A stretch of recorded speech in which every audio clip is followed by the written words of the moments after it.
ଲୌହ ପ୍ରସାଦ ଦାସ ମା ଆଉ ତାର ମାଟି ପାଇଁ ଲଢ଼ିକି ଜେଲ୍ ଯାଇଛି। ତାର କର୍ମୀ ଭାଇମାନେ ଯେଉଁମାନେ ମା ବିରଜାଙ୍କ ପ୍ରକଳ୍ପ ପାଇଁ ଆଉ ମାଟି ପାଇଁ ଲଢ଼ିକି ଜେଲ୍ ଯାଇଛି। ହାତ ଯୋଡ଼ିକି ଗଣମାଧ୍ୟମକୁ କହୁଛି, ଦୟାକରି ମୋ ବିଷୟରେ ଯାହା ମିଛ ସତ କହୁଛନ୍ତି କୁହନ୍ତୁ, କିନ୍ତୁ ମାଙ୍କ କଥାକୁ ପ୍ରକୃତ ତଥ୍ୟ ଆଣନ୍ତୁ। ଗୌତମ ବାବୁ ଜାଣିଥିବେ କି ନାହିଁ, ହାଟରେ ପୁଖା ଲୋକଙ୍କୁ ପଚାରିବେ ବିରଜା ହାଟ ପାଇଁ ମୋ ବାବା କ'ଣ ସଂଘର୍ଷ କରିଥିଲେ। ମୁଁ ହାଟ ବିରୋଧ କରିବି? ହାଟ ଯେତେବେଳେ ପ୍ରଭୁ ଜଗନ୍ନାଥଙ୍କ ପ୍ରକଳ୍ପ ସହିତ ଓଡ଼ିଶାର ବିଭିନ୍ନ ମଠ ପୀଠମାନଙ୍କର ପ୍ରକଳ୍ପ ତିଆରି କରାଗଲା, ନକ୍ସା ପ୍ରସ୍ତୁତ କରାଗଲା, ମା ବିରଜାଙ୍କ ପ୍ରକଳ୍ପ ପ୍ରସ୍ତୁତ କରାଗଲା, ସେତେବେଳେ ପ୍ରଶାସନ ବିଭିନ୍ନ ଷ୍ଟେକ୍ ହୋଲ୍ଡର, ସେବାୟତ, ହାଟ ମାଲିକ ଏବଂ ଦୋକାନୀ ବିଭିନ୍ନ ଷ୍ଟେକ୍ ମାନଙ୍କୁ ଡକାଗଲା। ସେତେବେଳେ ମୁଁ ବିଧାୟକ ଥିଲି। ଏକ୍ସ ଚେୟାର ବିଷୟରେ ଲଲବାବୁ ମାନେ ଭବ ପ୍ରସାଦ ଦାସକୁ ଡକାଇକି ଗୋଟେ ପ୍ରେଜେଣ୍ଟେସନ ଦିଆଗଲା ଯେ ମା ବିରଜାଙ୍କ ପ୍ରକଳ୍ପ ଏଇଭଳିଆ କରାଯିବ। ଏତିକି ଲୋକ ପାଖାପାଖି 60 ଲୋକ ବିସ୍ଥାପିତ ହେବେ, ହାଟ ମାଲିକ ବିସ୍ଥାପିତ ହେବେ। ସେଥିରେ ମୋ ମାମୁଁ ଘର ଜାଗା 1 ଏକର ଜାଗା ଥିଲା, ସିଏ ବି ବିସ୍ଥାପିତ ହେବେ। ଗୋଟେ ଷ୍ଟେକ୍ ହୋଲ୍ଡର ପାଇଁ ବସ୍ତା ହେଇଥିଲା। ଲଲର ମାନେ ଭବ ପ୍ରସାଦଙ୍କର ବହୁତ ହେଲ୍ପ ତାଙ୍କର ନେଇଥିଲେ ପ୍ରଶାସନ। ଆପଣ ପଚାରି ପାରନ୍ତି, କାରଣ ଷ୍ଟେକ୍ ହୋଲ୍ଡର ମାନଙ୍କୁ ବୁଝେଇବା ସୁଝେଇବା, 200-250 ବର୍ଷର ଯେଉଁ ଘର କି 300 ବର୍ଷର ଘର, ହାଟ ଯେ ପୁରୁଣା ହାଟ ତାଙ୍କର ଯେ ମାଲିକ, ତ ମା ପ୍ରକଳ୍ପ ପାଇଁ ସମସ୍ତେ ଏକାଠି ହେଇଥିଲେ ଏବଂ ପ୍ରଶାସନ ବିଭିନ୍ନ ପ୍ରତିଶ୍ରୁତି ମାନ ଦେଇଥିଲା। ଯେଉଁମାନେ ଦୋକାନୀ ଛାଡ଼ିବେ ତାଙ୍କୁ ଘର ଦିଆଯିବ, ଯେଉଁମାନେ ହାଟ ଦୋକାନୀ ବେପାରୀ ଚାଷୀ ଭାଇମାନେ ଥିଲେ ତାଙ୍କ ପାଇଁ ଗୋଟେ RMC ପାଖାପାଖି 1 କୋଟି ଟଙ୍କା ଖର୍ଚ୍ଚ କରିଛି ପାଖରେ ସନ୍ତମାତ ପାଖରେ, ଏବଂ ସେମାନଙ୍କୁ ଥଇଥାନ କରିଥିଲେ। ଏବଂ ସେଠି ପାଖାପାଖି 11 କୋଟି ଟଙ୍କା ସରକାର ସେତେବେଳେ ସାଂସନ୍ କରିଥିଲେ। ସେଠି 11-1 ବି ସରିଛି, ମାନେ 11 କୋଟି ଟଙ୍କା ସାଂସନ୍ ହେଇକି ପଇସା ବି ଆସିଯାଇଛି, 19-1 ହେଇନି। ତ ସେଠି ଗୋଟେ ଅତ୍ୟାଧୁନିକ ହାଟ କରାଯିବ ଏବଂ ସେଠି ମାନେ କୋଲ୍ଡ ଷ୍ଟୋରେଜଠୁ ଆରମ୍ଭ କରି ବିଭିନ୍ନ ପ୍ରକାର ଯାହା ହାଟ ପାଇଁ ଦରକାର, ଯେହେତୁ ଏଟା ଗୋଟେ ପ୍ରସିଦ୍ଧ ହାଟ ମା ବିରଜାଙ୍କ ହାଟ, ସେଟା କରିବା ପାଇଁ ସରକାର ସବୁ ବ୍ୟବସ୍ଥା କରିଥିଲେ ଏବଂ ସେଇ ଅନୁସାରେ ବିସ୍ଥାପିତ ମାନେ ଛାଡ଼ିଥିଲେ। ମୁଁ ଧନ୍ୟବାଦ ଦେବି ସେବାୟତ ମାନଙ୍କୁ। ମ୍ୟାକ୍ସିମମ୍ ଜମି ସେବାୟତ ମାନେ ଯାଇଥିଲା ଏବଂ ସେବାୟତ ମାନେ ବହୁତ କଷ୍ଟରେ ତାଙ୍କୁ ବୁଝାସୁଝା କରିକି ସେମାନେ ମାଙ୍କ ପାଇଁ ଅତି ମାନେ ଯୋଉଟା କହନ୍ତି ଉତ୍ସାହର ସହିତ ସେ ଜମି ଛାଡ଼ିଥିଲେ।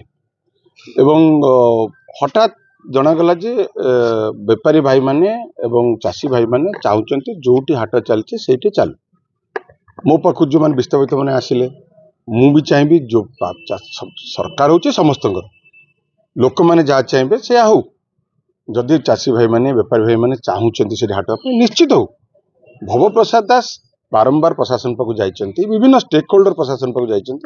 ଆଜ୍ଞା, ବିରଜା ପ୍ରକଳ୍ପ ବିଶେଷ କରି ସେବାୟତ ମାନେ ବାରମ୍ବାର ଯାଇଛନ୍ତି ଯେ ଆମକୁ ଯେଉଁ ପ୍ରକଳ୍ପ ଦେଖେଇଥିଲେ ସେ ପ୍ରକଳ୍ପକୁ ଆପଣ ଯେଉଁ ପାଖାପାଖି 3ଟା ଆଡମିନିଷ୍ଟ୍ରେଟିଭ ଆପ୍ରୁଭାଲ ହେଇଛି, ଆପଣଙ୍କର RNBର ମାନେ ପୂର୍ତ୍ତ ବିଭାଗର, ଏବଂ ବିଭିନ୍ନ ଗୋଟେ ଆନିମେଟେଡ ଦେଖା ହେଇଥିଲା, ସେଥିରେ ଟିଭି କରିକି ସମସ୍ତଙ୍କୁ ଦେଖା ହେଇଥିଲା ପ୍ରକଳ୍ପ ଏଇଭଳିଆ ଦେଖାଯିବ କରାଇକି। ସେମାନେ କହିଲେ ଯେ ଆମକୁ ସମସ୍ତଙ୍କୁ ଡକାଯିବ, ଯଦି ଜାଗା ବଳୁଛି ପ୍ରୋଜେକ୍ଟ ସରିଲା ପରେ, ପାର୍କିଂଠୁ ଆରମ୍ଭ କରି ପ୍ରୋଜେକ୍ଟ ସରିଲା ପରେ ଜାଗା ବଳୁଛି କମ୍ପାଉଣ୍ଡ ୱାଲ୍ ବୁଲାଯାଉ। କମ୍ପାଉଣ୍ଡ ୱାଲ୍ ବୁଲା ହେଇକି ଜାଗା ଯୋଉଟା ବାହାରିବ ସେ ଜାଗାରେ ଚାଷୀ ଭାଇମାନେ ବେପାରୀ ମାନେ ଯାହା ଚାହୁଁଛନ୍ତି, ମୁଁ ବି ସେଥିରେ ଖୁସି, ମୁଁ ବି ସେଠି ଚାହୁଁଛି ସେମାନେ ଯାହା ଚାହୁଁଛନ୍ତି ସେୟା ହଉ।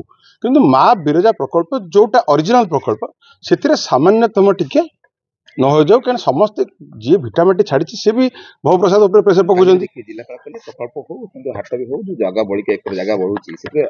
ମୁଁ ପା କହିଲି, ଆପଣ ଶୁଣିପାରିଲେ? ମୁଁ କହିଲି ଚାଷୀ ଭାଇମାନେ ବେପାରୀ ଭାଇମାନେ ଯାହା ଚାହୁଁଛନ୍ତି ସେୟା ହଉ। ଯୋଉ ପ୍ରକଳ୍ପ ପ୍ରଶାସନ ସରକାର ଆସିବେ ସରକାର ଯିବେ, ବିଧାୟକ ଆସିବେ ବିଧାୟକ ଯିବେ, ମା ଅଛି ମା ରହିବ। ମୋର କହିବାର କଥା ହେଉଛି, ସେତେବେଳେ ଆମ ଦଳ ଥିଲା ସରକାରରେ, ମୁଁ ବିଧାୟକ ଥିଲି। ଏବେ ଗୌତମ ବାବୁଙ୍କ ସରକାର ଅଛି, ବିଧାୟିକା ଅଛନ୍ତି, ତାଙ୍କୁ ଡାକନ୍ତୁ, ସମସ୍ତ ଷ୍ଟେକ୍ ହୋଲ୍ଡରଙ୍କୁ ଡାକନ୍ତୁ।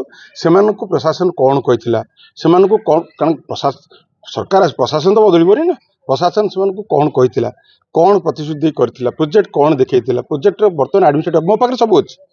ପ୍ରୋଜେକ୍ଟ ଆପ୍ରୁଭାଲ କ'ଣ ହେଇଥିଲା, କେତେ ବାଟ ଯାଏ ପ୍ରୋଜେକ୍ଟ ହେଇଥିଲା, ତାପରେ ଯଦି ଜମି ବଳୁଛି ଏବଂ ଯଦି ଜମି ସର୍ଟ ପଡୁଛି, ପ୍ରଶାସନ ସେଠି ଆହୁରି ସରକାର ଲ୍ୟାଣ୍ଡ ଆକ୍ୱିଜିସନ କରନ୍ତୁ, ଲ୍ୟାଣ୍ଡ ଆକ୍ୱିଜିସନ କରି ବସାନ୍ତୁ ସେଠି।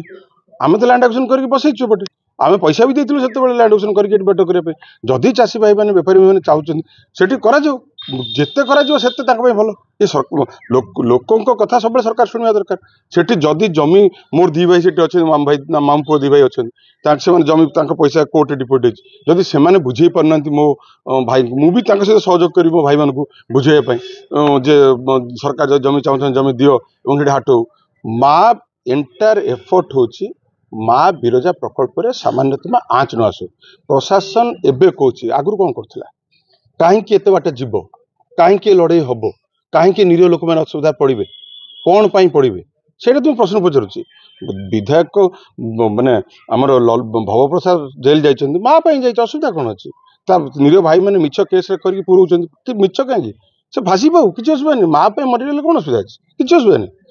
ମୁଁ ଆଜି ବି କହୁଛି, ବେପାରୀ ଚାଷୀ ଭାଇମାନଙ୍କ ପାଇଁ ଯଦି ମୋ ମାମୁ ପୁଅମାନଙ୍କୁ ବୁଝେଇବାକୁ ପଡ଼େ ମୁଁ ଯିବି, ତାଙ୍କ ଖୁସିରେ ମୁଁ ଖୁସି। କିନ୍ତୁ ମା ପ୍ରକଳ୍ପରେ ଯେଉଁ ସେବାୟତ ମାନେ ଯେଉଁ ଘର ମାନେ 150-200 ବର୍ଷ ରଣା ମାଳି ଗରିବ ମାନେ ମା ମାନଙ୍କ ପାଇଁ ଜାଗା ଛାଡ଼ିଛନ୍ତି, ତାଙ୍କର କୌଣସି ମାନେ ତାଙ୍କର ଯେଉଁ ଆବେଗକୁ ଏବଂ ତାଙ୍କର ଯେଉଁ ଅବଦାନକୁ ବଳି ନ ପକାଇକି କାମ କରାଯାଏ। ଚାଷୀ ଭାଇମାନେ ବି ଖୁସି ରୁହନ୍ତୁ, ବିସ୍ଥାପିତ ମାନେ ଖୁସି ରୁହନ୍ତୁ। ସର୍ବୋପରି ପ୍ରଥମ କାମ ଯୋଉଥିପାଇଁ ଛାଡ଼ିଛନ୍ତି ମାଙ୍କ ପ୍ରକଳ୍ପ ଟିକେ ବି ହାତ ମରା ନ ଯାଉ। ଆଉ କଥା ରହିଲା, ଆପଣ ଯୋଉଟା ପଚାରୁଥିଲେ, ପ୍ରଶାସନ ଯଦି ଏତିକି କାମ କରିଥାନ୍ତା ଏ କାମ କାହିଁକି ହେଉଥାନ୍ତା, କ'ଣ ପାଇଁ ଦରକାର? ଆମେ ଜାଣିଛୁ ଲୋକ ଯାହାକୁ ସରକାର ଦେଲେ ସେ ସରକାର ଚଲେଇବେ, ଆମର କ'ଣ ସୁବିଧା ଅଛି? କିନ୍ତୁ ମା ତ ରହିବ ନା, ମା କାମ ହଉ। ବହୁତ ଶାନ୍ତ ସାର୍ ଅଶାନ୍ତ ଆପଣ ଅନୁଭବ କରୁଥିବେ। କାହିଁ ଏଠି ଫ୍ଲାଗ ମାର୍ଚ୍ଚ କରୁଛନ୍ତି ଗୋଟେ ଲୋକ କାହିଁକି? ଲୋକଙ୍କର କିଛି ନାହିଁ, ଲୋକ କ'ଣ ମା ଚାହୁଁଛନ୍ତି? କ'ଣ ଅଶାନ୍ତ, କୋଉଠି ଅଶାନ୍ତ ହେଇଛି, କୋଉଠି ଅଶାନ୍ତ ହେଇଛି ମୁଁ ଦେଖେଇଲେ ଆପଣ ଗୋଟେ ଦେଖାନ୍ତୁ। କୋଉଠି ଅଶାନ୍ତ ହେଇକି କୋଉଠି ଦୋକାନ ବଜାର କାହାକୁ କରିଛି, କୋଉଠି ରାଜଧାନୀ ହେଇଛି, କୋଉଠି କାଉଟେ ଚାପଟି ପକେଇଛି, କିଏ କୋଉଠି ହେଇଛି, ଯାହା ହେଇଛି ବିରଜା ହାଟରେ ହେଇଛି। କାହିଁକି ନା ପ୍ରକଳ୍ପ ପାଇଁ। ବଜାରରେ ଆପଣ ଦେଖିଛନ୍ତି ଅଶାନ୍ତ ଯୋଉଠି ହୁଏ କି ଗୋଟେ ଲ ଆଣ୍ଡ ଅର୍ଡର ସିଚୁଏସନ ହୁଏ, କୋଉ ଦୋକାନ ବଜାର ଭାଙ୍ଗିଲେଣି, କୋଉଠି ଗ୍ଲାସ ପକେଟ ଭାଙ୍ଗିଲେଣି, କି କାହାର ଗାଡି ଅଟକେଇ ଭାଙ୍ଗିଲେଣି, କୋଉଠି ଗୋଟେ କି କରୁଛନ୍ତି। ମୋ ସହରବାସୀଙ୍କ ପାଦ ତଳକୁ ତାଙ୍କ ପାଦ ଚାଟିଲେ ବି ମୋର ଋଣ ସୁଝି ପାରିବି ତାଙ୍କର। ପଦେ କହିଛନ୍ତି ସେମାନେ ଚାହୁଁଛନ୍ତି ତାଙ୍କ ମାର ପ୍ରକଳ୍ପ ଠିକ ରହୁ। ଗୋଟେ ବି ଏଠି ଆପଣ ଦେଖିଛନ୍ତି ଲ ଆଣ୍ଡ ଅର୍ଡର ସିଚୁଏସନ ହେଇଛି।